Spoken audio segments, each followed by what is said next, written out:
Все смеялись, когда он потерпел публичный провал. Он не ответил ни на одно оскорбление. Спустя несколько месяцев те же люди наблюдали, как он добивается успеха на экране гораздо большим, чем их мнение. Тишина была его самым громким ответом. Когда он шагнул на сцену, в зал ворвалось аплодисменты и восторженные крики, демонстрируя новое восхищение публики к нему.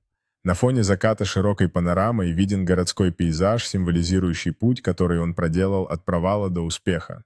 В этот момент он сидит один в кафе, размышляя о своем пути и замечая восхищенные взгляды прохожих. Заголовок газеты рассказывает о его истории успеха, окруженной фотографиями с различных мероприятий, подчеркивающими его преображение от провала до вдохновения. Он ведет вдохновляющую беседу с группой слушателей, их лица сияют надеждой и решимостью, когда они впитывают его слова.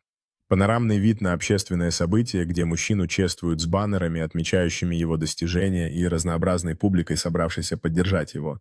Он наставляет молодого начинающего профессионала, делясь советами и поддержкой в уютном офисе, полном книг и мотивационных плакатов.